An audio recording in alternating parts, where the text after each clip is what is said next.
Welcome to the Intrinsic First Leadership Podcast. I'm Aaron Robbins with Intrinsic First. Don't forget to like and subscribe to stay up to date on our latest episodes. Ready to dive into the world of leadership? Let's get started.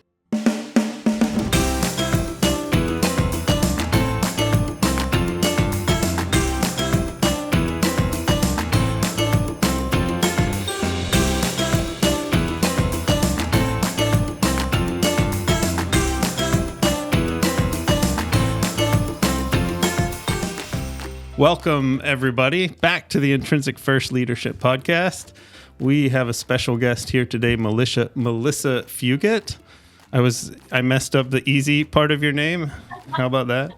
Melissa Fugitt. She works for BAMF Health, and the general topic related to leadership is we're going to be talking about flexibility in the workplace. So to start out, Melissa, do you mind giving us a little introduction about yourself and some background? Yeah, absolutely. So I am Melissa Fugitt. I am the leader of the people operations team at BAMF Health. And I have been in HR my whole career. Started in manufacturing, went to healthcare, got out of healthcare for a little bit, did some logistics and supply chain work, and then went into the healthcare and bioinformatics sector. So have done a little bit of everything. From a people ops perspective, talent acquisition, benefits, payroll, HR, generalist work, and up through leadership. So really excited to be here to talk about workplace flexibility. Yeah, perfect. Well, thanks for that background. So why don't we start out? I like to start out like academic perspective. Let's start about like kind of a definition. How do you kind of see workplace or define workplace flexibility, and what are the aspects of it? Yeah, I think there are varying aspects of workplace flexibility. Ultimately, I think we are growing as a society and what that actually means in the workplace, right? Flexibility is generally giving somebody the opportunity to choose what they would like to do. And so as businesses and our world evolve and we work daily, you're seeing more and more people who are asking for more and more quote unquote flexibility, whether it's the location that they work, the hours that they work. And so I think flexibility just in general is allowing people to be able to have a voice in the work that they do and where they work. Nice. I like that. And so one of the things we've talked about, or that you spoke about when we met at the Epic HR conference in Vegas, it's been over a month now, I think, was unlimited PTO. And I've since we talked about it just briefly at the conference, I've been thinking about it as well for how that might work in our company, and particularly in our industry where we work with government clients, and it's a very different and kind of command and control environment in certain cases. I think that there is change happening, but it's that I think we're a far reach from that on the government side anyways, but with even as a government contractor, I'm curious how that might play. So maybe we could talk a little bit about that. Yeah. And I think when we started talking about the concept of, and we actually call it flexible vacation time off. And so when we started talking about the concept of the unlimited time off, it really, you start to really kind of scratch your head. Okay, are there places, are there people that this is going to be harder to apply to? In healthcare, when you think about a hospital as an example, you have 24/7 operations, so maybe a nurse, medical assistant, nurse tech, those might be harder positions to allow this level of flexibility to be right? It's all based on census and people coming in. So I would say there's varying levels of flexibility. Ultimately, this comes down to how the operation adopts it and how leadership controls it in a way.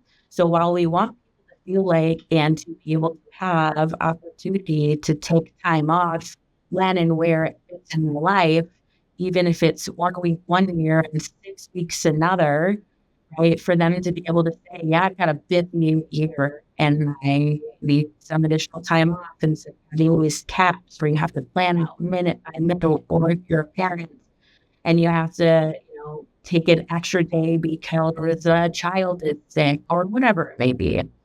I think there are very flexibility. So at BAMF, personally, we do have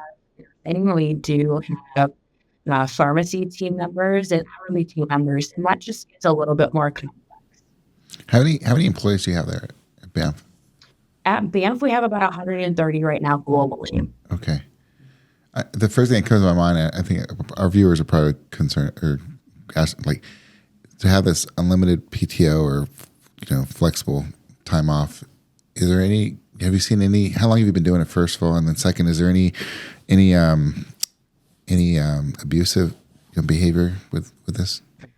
Yeah, so we've been doing the concept of unlimited time off really since the inception of BAMF, and it was before I got to the company. I've been with BAMF for about 2 years, and we really put some guardrails around the policy and how different departments really should be monitoring and utilizing it. But as far as abuse, we've not had any abuse, right? We operate on feelings that we're all adults, and we respect you. We ask that you respect the organization. In some of the more hourly population departments, they request that people put in time off months in advance, so they're planning from a patient flow perspective. And ultimately, the business knows what the ability to say no, right? So we give it the opportunity to leaders to be able to say, like, this isn't just going to work for us right now. What other options are available? And I'm not sure we've ever had to do that, because I think there's just this built trust and connectivity that our team members and our leaders have together, and a mutual respect of one another. So we, knock on wood, haven't seen any abuse yet. Yeah, so culture is a big part of it, which is what I'm hearing you say.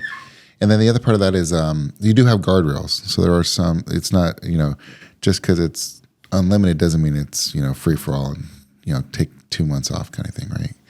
And so there are some. Yeah. So do you have some more examples of those guardrails and some of the structure you guys have in place? Yep, a couple of things. So we really value time off. And what we found initially is lots of people end up taking less time if they have hours in a bank, right? Or it's like use it or lose it, or those hours get rolled over.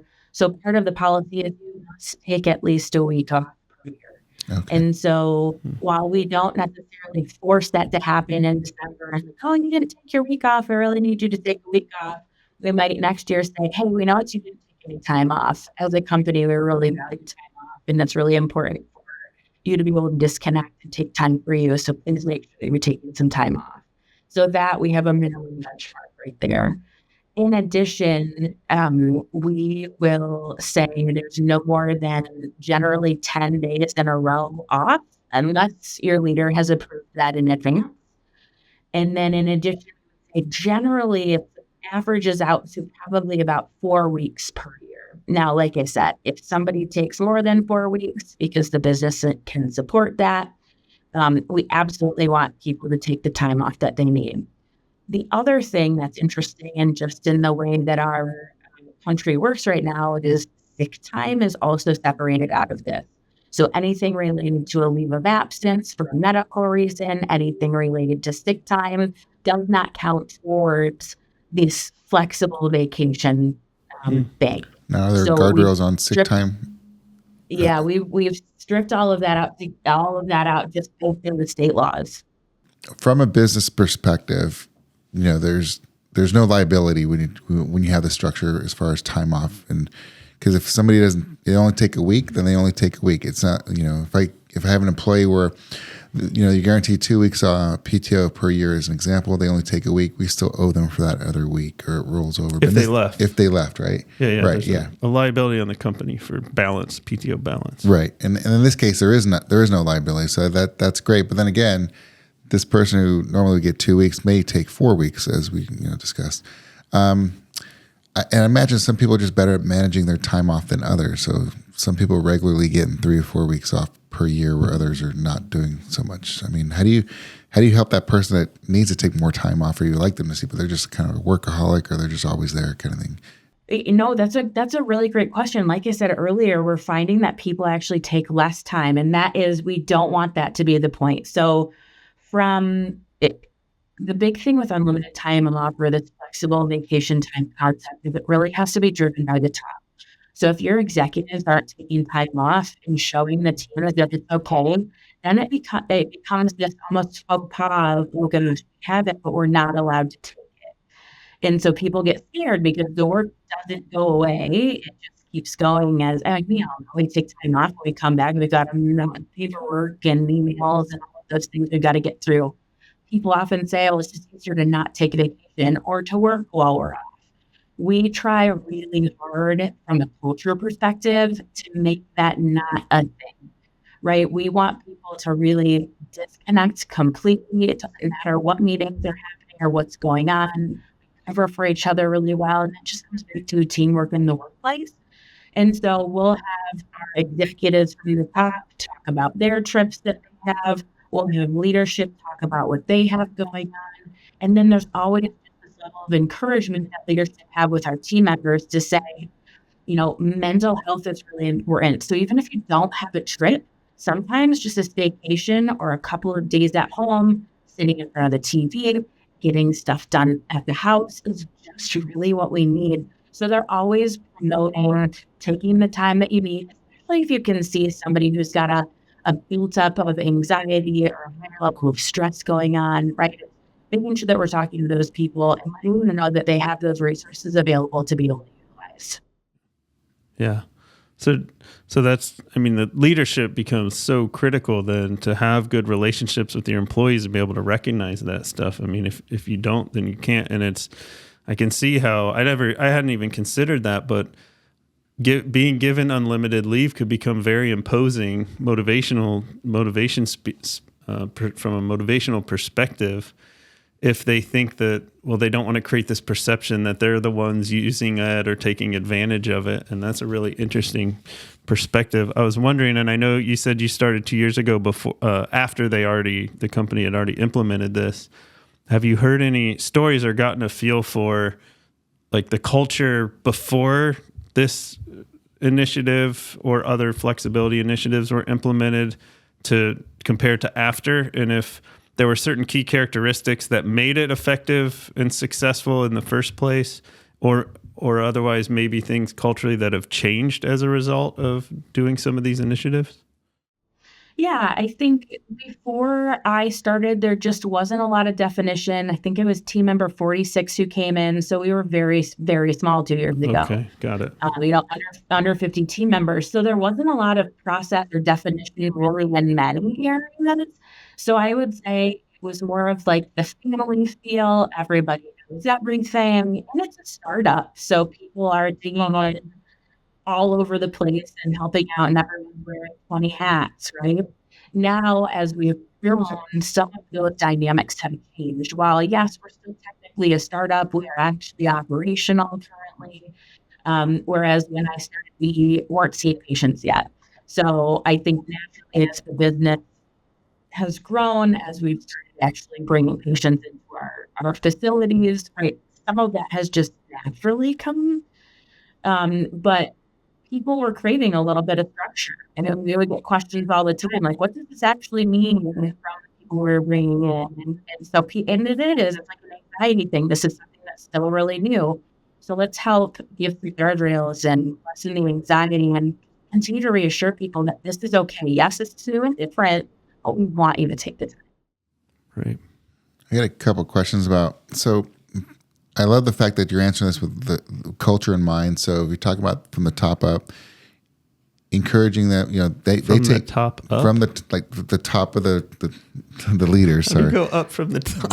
You got Top down. the leader. You got from the top down. No. So what I want to say, let me just forget that. Okay, start over.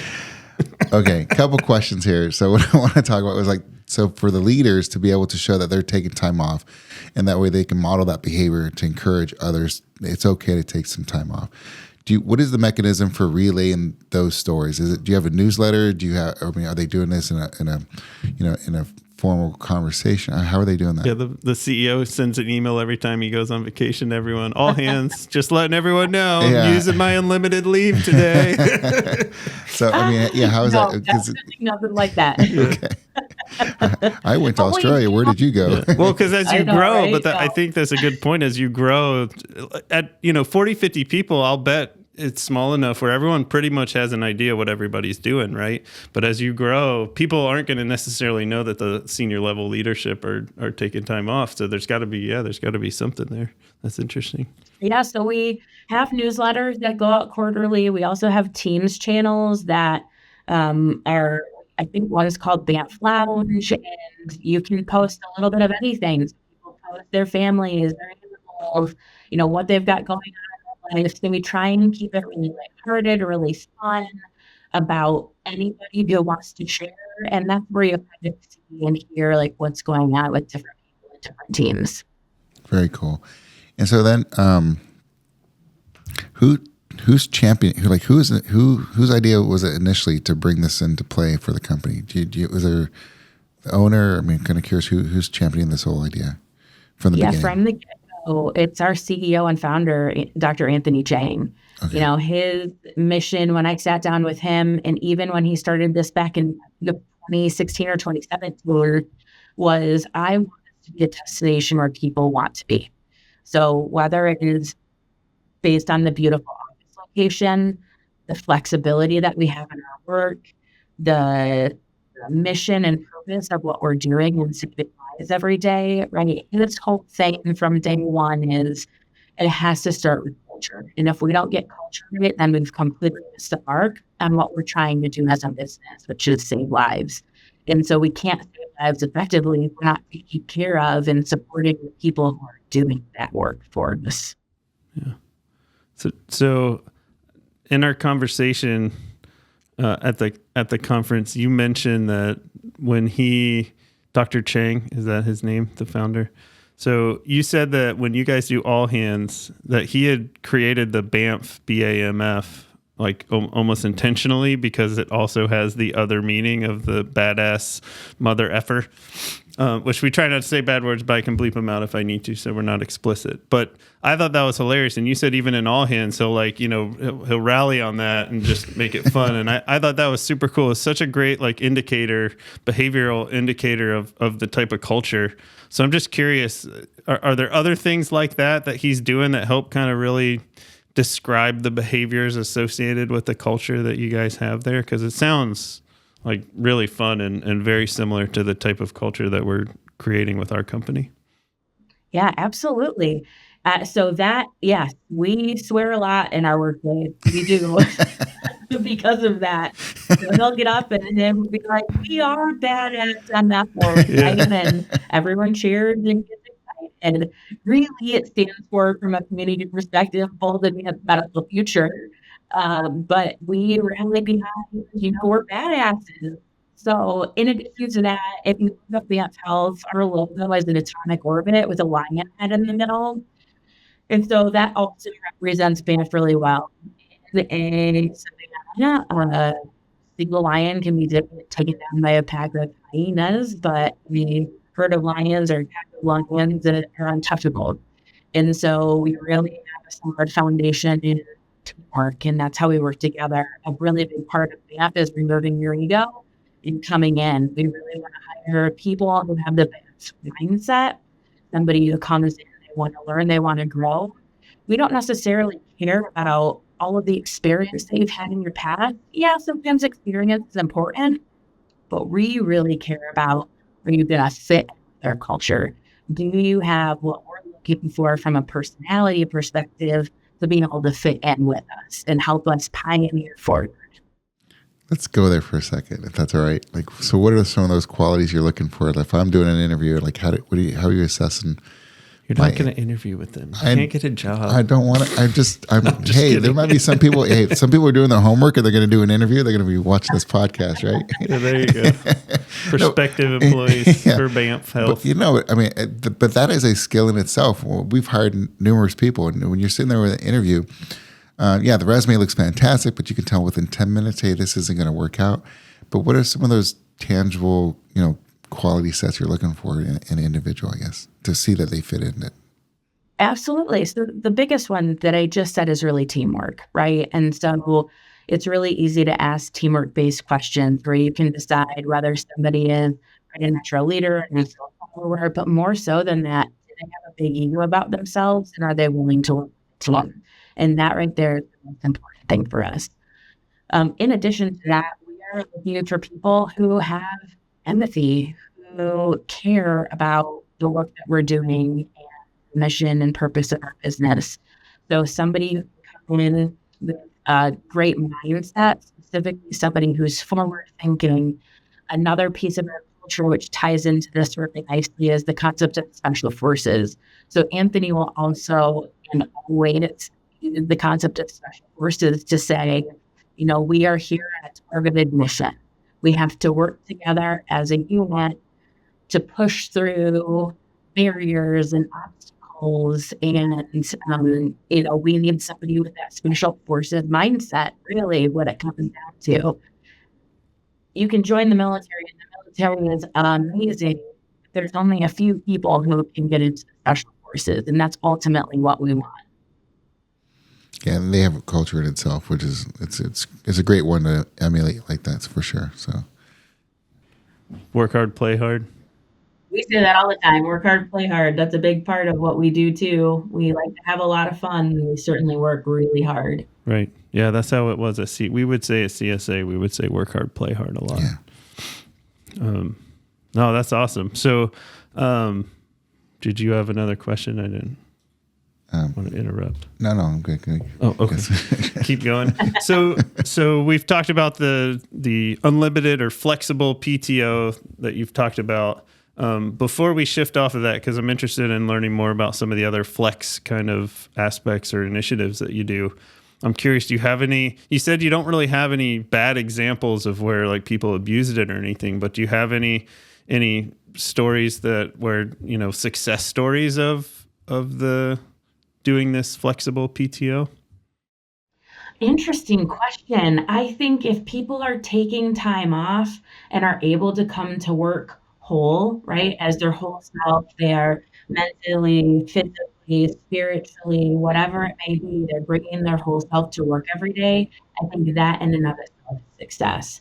I think people are all different. Some of them need more time than others. And so being able to give them the flexibility to say, this is the time that I need to be able to take it without consequence and without fear, that's really what it's all about. So if they can come to work whole, that's really what matters to us.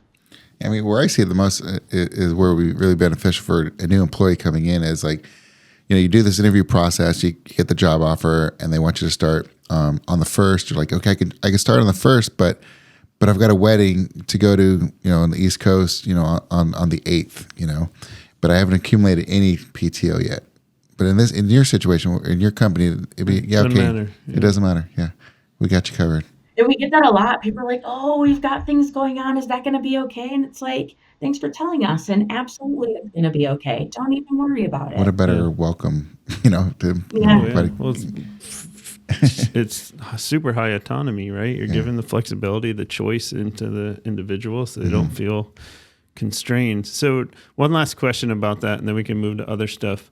I don't want to spend too much time, but for other organizations, you think about a company that's not that small, right? A larger organization, and that's probably a lot of the people you were speaking with at the conference.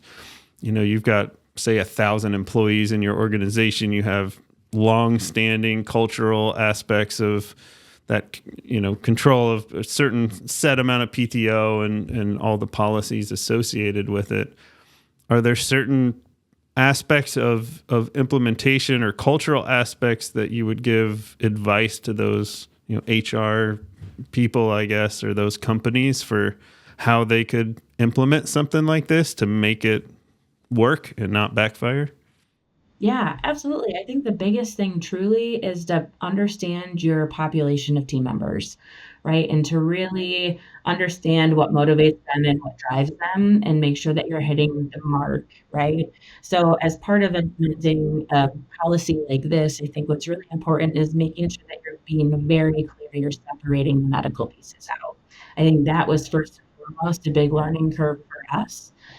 Because there's so many different laws, so many different regulations, and it's vary. So it's really important to make sure that you're separating those out of the concept of the flexible vacation time off versus sick time or whatever it may be. Now, if you're in a state where you don't have laws like that, maybe it doesn't matter. But if there's expansion plans, then it does become an issue.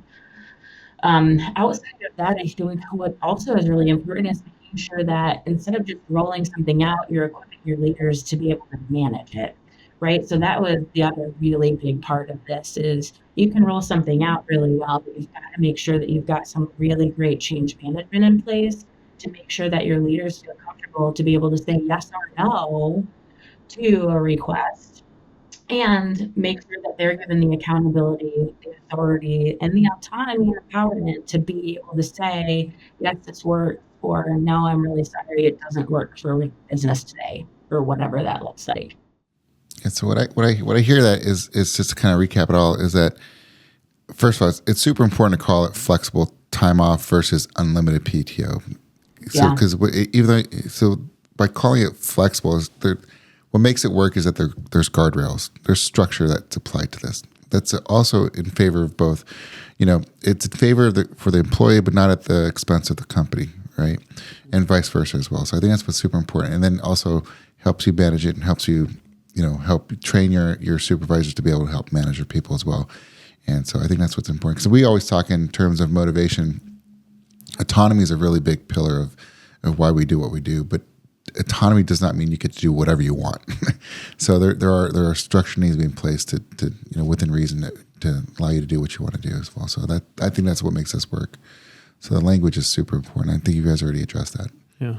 What do you mean when you say separating the health piece out or the sick leave piece? I know like in California there's a minimum you have to have, I think, 1 week, right, of PTO. So do they get a set amount of sick leave per year? Yeah, so we have a separate sick bank. So if somebody calls in because they're sick, right, it comes from a sick bank versus the flexible vacation time. Ultimately, in our policy, flexible vacation time is for those pre-planned off things or times later on in the year versus like I'm calling in today, I'm sick. I see. So even if they weren't sick, but they were calling in that day, that would come out of generally sick time, yeah. The sick time, not the pre-planned, and that way you're kind of forcing this. So right, so some of the guidelines, and I totally agree. I was thinking the same thing. Is autonomy is not freedom, right? Autonomy is about having choice and being at your own volition, but within the realm of what's acceptable in terms of values and standards of the culture. In this case, the organization. And so, yeah, that makes sense. You're really kind of setting the stage that, hey, this is for pre-planned. You're going on vacation. You're taking time off. It's for your health in terms of the long-term look of things, not the health in terms of you're not feeling good today. You can't come in and it just came up. And that's okay. You can do that too, right? But that's where there's still kind of a quota. So that's great. Mm-hmm. So what about other flex stuff? I got to imagine you've got all kinds of stuff up your sleeve on things that you guys are doing in this organization other than dropping F-bombs and giving out free vacation all the time. Just kidding. But yeah, so are there some other kind of highlight flex initiatives that you guys are doing that have been like really successful or you're really proud of? Yeah, we give all team members the opportunity to say, like, I want to be at the office today, or I want to be at home today. We are a global company, so not everyone is based where our headquarters is, which is in Grand Rapids, Michigan. So we've got people who are fully remote. We have people who are hybrid. We have people who are fully in office. We really allow them to choose what works best for them. Yeah. So how do you work that when there or I guess for your organization it might be different, but if there's certain expectations of the client or the customer or just the role of the job where it has to be done, either all of it or for certain aspects on site, do you have any of those kind of constraints where you have to work around to say, okay, well, you can work wherever you want, except that you actually have to be here because you can't really do your job otherwise? Yeah, there are definitely departments that have more flexibility than others based on that nature. So our nursing team is an example. They physically see our patients that come in our doors. So they have to be on site in order to treat patients. Now, if we have a slow day or, on a Friday, if we don't have any patients coming in, because we do try and block patients so we can get some flexibility where appropriate. if they want to work from home, then great. We'll allow them to do that as long as it makes sense for the business. So we do try and build in flexibility where appropriate. But yeah, sometimes, unfortunately, it's the nature of the job. Does that cause a rift between the nurses and the accountants, for example? Sometimes it does, but we will often go back to, right, the nature of the job. And so I think everyone is understanding of it. But that has been something that we have talked through for sure. Do you have any bosses or supervisors I just want my people here in the office with me?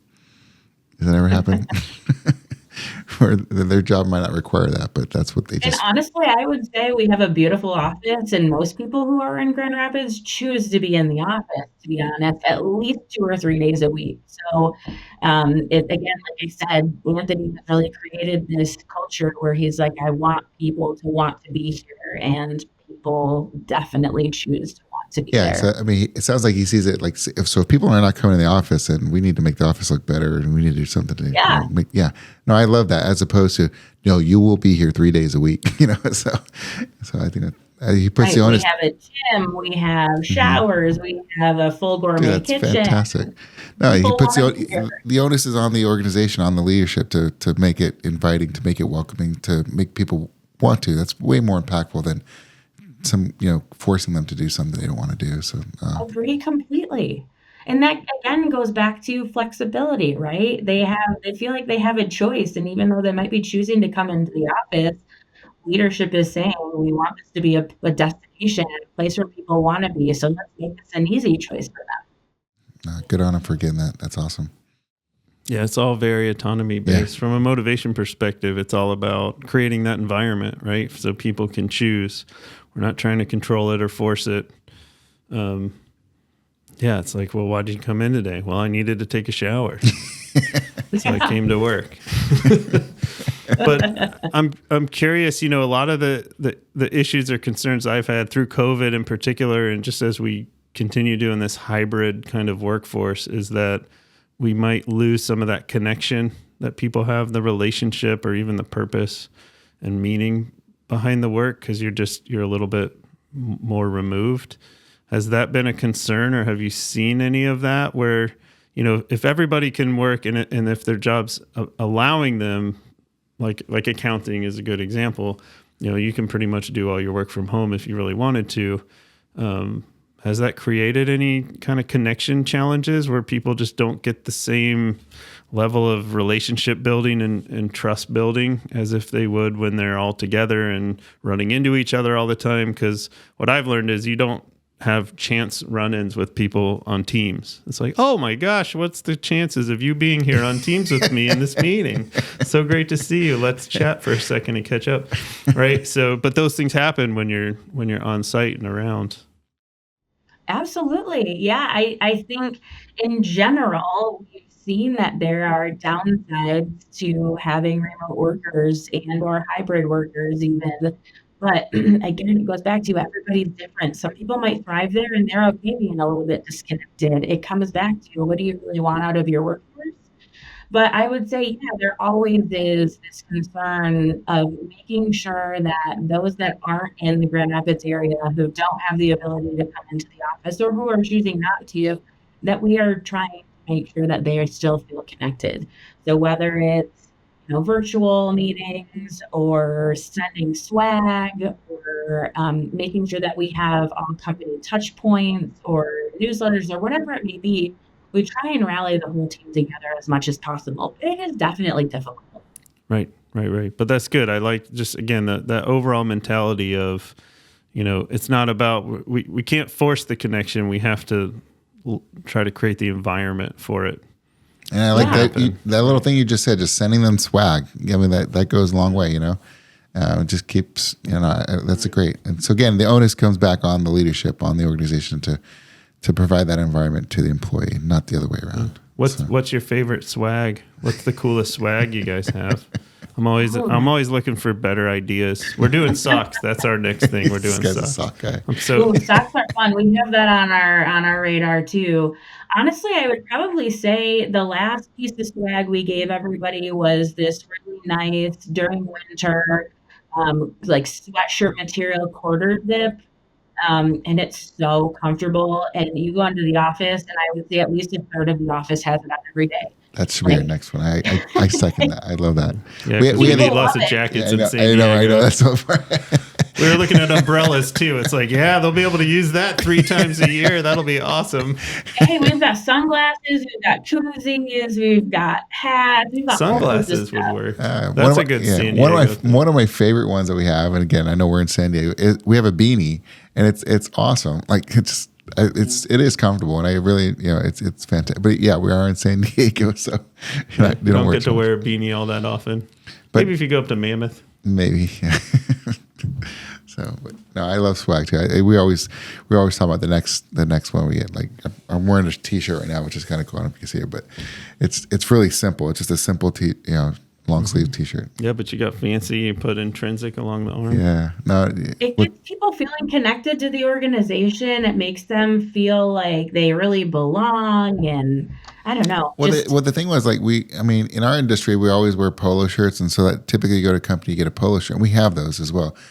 But I wanted something that we could just wear anytime. So that's why we ended up going like T-shirts, long sleeve, short sleeve, whatever, and so now we have people working out in our gear, and I think that's kind of cool. So yeah. So anyways, that's my take on swag. But I think it's definitely a big part of culture, and I love the fact that you just send them out to people that are working remotely. So that's great. I have a whole dad joke clothing line planned for Intrinsic. Yes, that's amazing. That's becoming part of our brand is the dad joke. jokes. Yeah. Yeah. We're not the first, No. but I enjoy some of those YouTube videos where people are doing.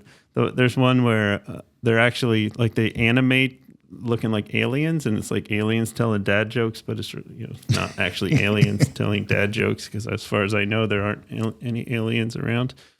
But they're funny. Yeah. There's some funny videos, so we're gonna try to keep incorporating that in. Which we'll finish this off with a joke today. I don't know if I mentioned that to you before, but if you That's have great. I one, love it. if you have one, we'd love to hear your joke, but not quite yet. I think we're still going here. So,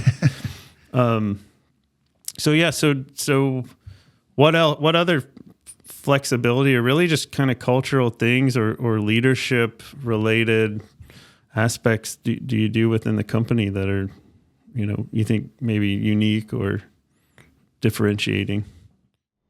Oh man, I feel like there's a ton, but ultimately it goes back to we want to make sure that people feel included, and not just people, but their families too. So we have at BAMF something called the Fun Committee, and they host different fun activities, whether it's trick or treating in the office for all the kiddos, or fun potlucks, or chili cook-offs, or hosting monthly birthday breaks for everyone whose birthday in the company is going on. Everyone gets treats made by some of the team members. So we really try and do things to rally the teams together, and also want people to get out into the community. So we're big advocates of having people out on boards or being in the community, involved in different things. So community advocacy is a big one for us as well.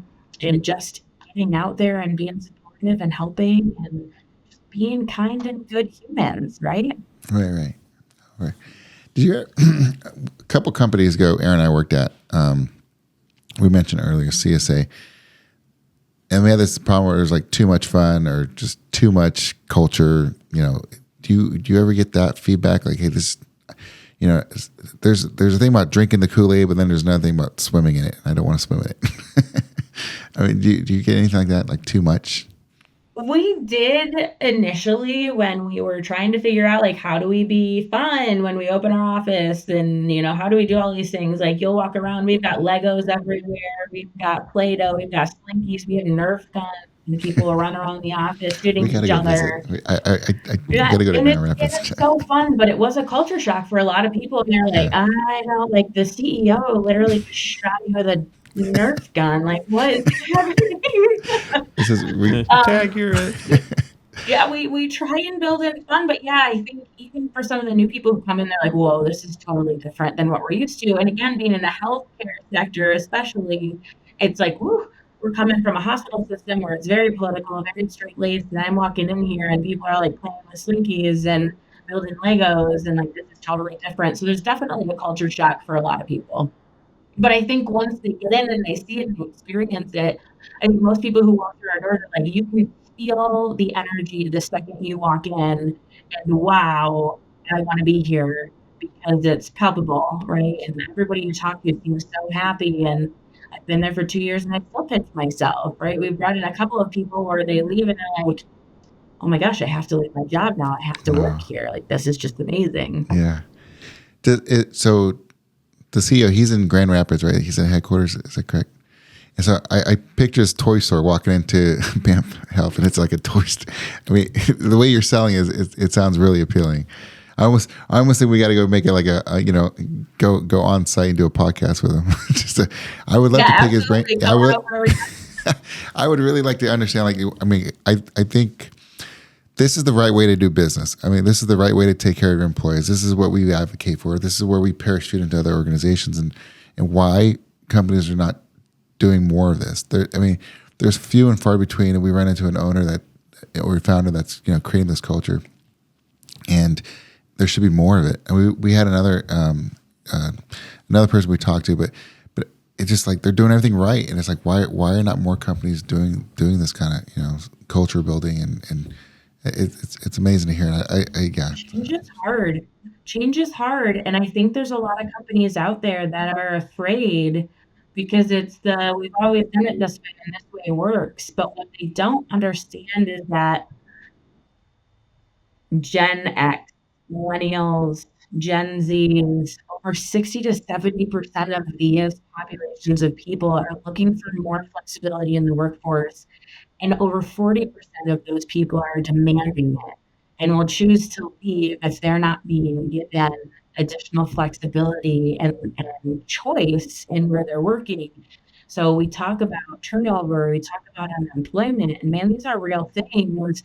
People are going to continue to leave and strive to find something like this. This isn't just the future, this is the now. And if people don't get on board with the concept of flexibility, they're really going to be hurting. And I truly believe there's a lot of misconceptions out there, right? It's, that's not the way we've been doing business for the past 30, 40 years, right? We've always been coming into the workforce or coming into the office and, working. And I think the science is showing that the way BAMF is doing business and establishing their culture, it works. The science works, as we talked about motivation here, with a sense of autonomy and relatedness and, compensate. We are getting better. That this stuff really works. So I think the science is still new, even though it's been around since the 80s, but it's now finding its way into the workplace. And a lot of people are just uncomfortable because they're so used to that controlling behavior. It's the way they were raised, the way they were brought up in the workforce. And so, yeah, you're 100%. Change is hard. But it does, what we're talking about, we see it overwhelmingly is improving workplace environments and productivity. Because there's always that conversation, we haven't really got into it today, about, do I manage their time or do I manage their productivity? And the answer is productivity. And so how do you increase that? So I keep going on and on.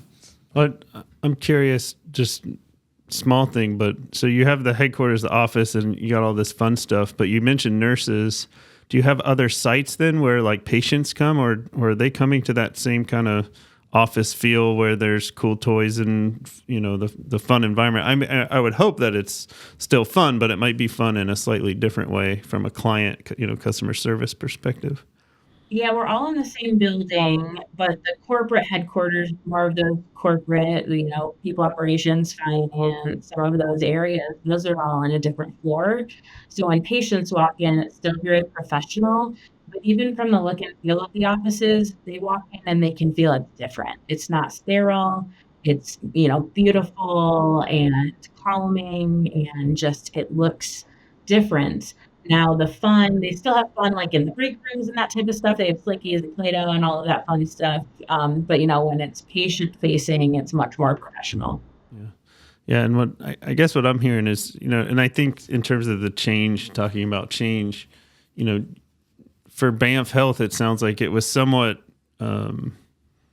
intrinsic, or, it was a slow build, and you kind of started at a certain way when you were still small. And so as you grow, you're still seeing some of those change impacts, especially when you said, you bring in new hires, and you can hire based on values and all that, but it still might be that culture shock, and there's still some change. But you talk about some of these organizations where they're just massive bureaucracies, and they've, it's not just, it's cultural, it's habitual, right? These mentalities that they've lived in for decades. And I agree. And I don't even know if it's so much generational as much as just newer people coming in new. They want, more out of that, and they see things from a different perspective, and yeah, the flexibility piece, but again, it all comes down to that motivation stuff. So I hope that we can get more information. That's what we're trying to do with the motivation science, is get that out so that people understand, because that's the basis of it. And if you don't start that way, and you're looking at this thing as some massive change of, it's almost like going into a whole other country, with a whole different culture, where you see that ideal state, it feels like a leap too far. But if you understand it from some of the science and how to apply that, which is really we talk about, and I don't know how familiar you are, Melissa, with this, but the motivation, optimal motivation, and the stuff that we've been talking about is all founded in the human basic psychological needs of autonomy, relatedness, and competence. We call it choice, connection, and competence. But that's everything, I think, that we've talked about today has that theme. It's how do we give more flexibility and choice to the employees? How do they have more autonomy in their role within boundaries? How do they feel more connected to the people, to the purpose, to the mission? And how do they grow and learn? They want to learn. I remember you said that right in the beginning was, we're looking for people to hire that want to learn and grow and get better. And so you create that environment, which is exactly what you're explaining. People are going to have that environment to be optimally motivated, and it's going to persist. It's going to stay over the long term. Still needs, kind of like a gardener. I love the gardener analogy for leadership. Just like a gardener, you have to maintain the environment, but as long as you're keeping it there, it's a lot easier to maintain an environment than it is to create an entirely new one, right? But even that's the right mentality. It's not about how do we change our people. It's how do we change our environment, and the environment is going to affect that. So I don't know how that sits with you, but. No, I agree with everything you just said. Absolutely. It is our responsibility to make sure we're adapting to the people that we have if we want them to stay. Right. Yeah. Are there any good stories you have from, all this fun that you've injected into the organization, or injected is probably not a good word, but all the fun that's going on there? I think of Zappos. Have you ever heard of any Zappos kind of case studies? And, you see pictures of their offices, and every cubicle looks like it's freaking crazy person Halloween, and that's just every day. And I would feel overloaded if I was working in an office quite like that. That's definitely an extreme, but just curious, are there any really good fun stories that come to mind when you think about the culture that really kind of exemplify how it is and what you're doing? I think there's so many, to be honest, right? It's hard to kind of put it all into one or into words, really, but I think you can just see it on people's faces. And you can see that they have the ability to step away when they need to step away, whether it's to go work on a Lego or go sit in a quiet meditation room, or step out onto the terrace in the sun for a little bit, right? You just get to see people living and choosing how they want to live at work, right? You get to choose so many things in your life, and oftentimes when you work for organizations that don't provide a lot of flexibility, you feel trapped. And to be able to walk into the office every day and feel and see people living in a level of freedom, it's really empowering, and it's so exciting to see and be a part of.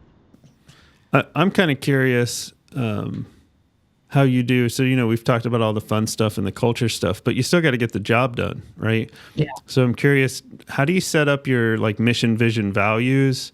How do you set up, kind of training and professional development side of things to keep in line with the culture? Yeah, and we are still new and still trying to figure a lot of that stuff out, right? We've had lots of strategic sessions on mission, vision, values, purpose, right? Why we all rally around what we do. And so we've done a lot of work over the last couple of years with those pieces. And then I would say the next step and what we're really working on right now is kind of how do we help our team members be the best versions of themselves, and how do we get them to where they want to be? As we grow, we're making a large assumption that a lot of our team members are going to grow with us into different roles, different jobs. And so we're working on a lot of career pathing right now, a lot of training, a lot of development pieces. It's just not something that we've had because we've been small. Now is the time. So we're working on a lot of that stuff right now. Yeah. Do you have a mission and vision and values that are, kind of set or established? Yeah, all of our mission, vision, values, purpose, all tie back to our patients, right? So it's all about the work that we do from a medical perspective, which get everyone rallying around BAMF Health, which is the reason we're all here with the same lives every day. And in order to do that, we need to operate as a team. We need to be tenacious. We need to remove our egos. We need to fail forward. Right? All of those types of things help us every day, whether you are patient facing or not, to help us with our mission, which is to heal patients and save lives. Right. That's awesome. How do you communicate the values? Do you do anything specifically that reinforce it? Or communicate, because it's one thing to say a value, fail forward as an example. That sounded like a value. I don't know if that's a stated value from, but it's another thing to make sure that everyone interprets it in the way and associates it to the behaviors that you're looking for in the culture, which obviously having the culture and existing and bringing in someone new, they're going to typically assimilate because they see it all around them. As long as everyone else is living that culture, that's very different than trying to change it from a behavior that doesn't already exist. But there's still things I imagine you might do in terms of communicating it or reinforcing it. I'm just curious if there's anything you're doing there. We try and live it out daily, and every time we have meetings or large company gatherings, which we do all company town halls quarterly, we really dive into all of those pieces as a group. In addition, anyone new who's coming in, we make sure that we catch them in the very beginning with definitions and how we operate and really diving into the culture from an orientation and onboarding perspective. So they know what they're getting into before they start with us and their first couple of weeks with us. Yeah. Do you tell any stories? Is there a basis in stories where you to exemplify those values when you're doing onboarding? Absolutely. Yeah. Good. You got to get hard to hear the story. So I'm not asking. I'm not asking for the stories. I figured that they did because stories are powerful, right? It creates the emotion and the emotional tie to those values, and it puts context to the behaviors. So, and really, it all comes back to it's hard, but the basis of this was why it was started, right? And Anthony's personal story and why he decided to start this company, and so. It's a beautiful and powerful story that I won't get into today, but that's really the foundation of everything that we do. And then everything is built off of that, right? It really comes back to we've got to do something different in healthcare, and we need to save lives. Yep. No, that's great. So we're coming up on time here, at least in terms of an hour, which is where we kind of sit with these podcasts. We, as I mentioned earlier, we always like to finish with a good joke, or just a joke. It doesn't have to be a good joke. Usually when I tell it, it's not that good of a joke, but I'm trying. Do you happen to have any good jokes you'd like to share? I don't have any good ones, but this one yesterday I said to my son, and he thought it was really dorky. It's definitely a dad joke. Perfect. And most people probably know it, but I'll tell you anyway. Why was the tomato blushing? Why was the tomato blushing? Oh my gosh, I don't know if I've heard this one. I don't think I have either. Why was the tomato blushing? Because it saw salad dressing. That's great. Nice. I think I have heard that, but it's been a while. Yeah, that's great. That's fantastic. Saw the salad dressing. Very good. I like it. Thank you. No, that's great. Any other jokes? You got more? Yeah, no. Yeah. Keep them coming. I got one real quick. So I It's not really a joke though, but I just learned that you can actually order chickens online now. And then now you can also order eggs too. And so I did. And I'll let you know which one comes first. I want to give you the freaking trombone. Well, it's not working. It went. We just didn't hear it. Oh, because you didn't have the thing. Anyway, I don't know if you'd be able to hear it. Let's see. That was not my. Can you hear that? No, it doesn't go through back the other way. Oh my goodness. Well, do you have one, Aaron? No. Actually, I just heard a dirty one, but it's really dirty, like really dirty. On YouTube, you know. Right. So I'll spare you on that one. But no, Melissa, this was great. Thank you. I knew when I met you, we'd have a lot of fun chatting with you and also, learning about the organization. It's such a great case study that I think other organizations can model. And, maybe we can even work together, because I don't know that you need our help from a consulting perspective. I think you guys got it down and you're doing so much great stuff. But even as a model. I was actually serious. I wouldn't mind. I mean, Aaron haven't talked, at least totally off the cuff, but I would love to come see the office or just to actually get some eyes on what you're talking about. And because the visualization is great. And then, if Anthony's up for an interview, that'd be even better. So I think that'd be a cool little fun project for us to do and just get the word out, because you guys are doing it the right way. And I think more companies need to do what you guys are doing. I think you have that. Yeah, absolutely. Let's coordinate it. Right on. Cool.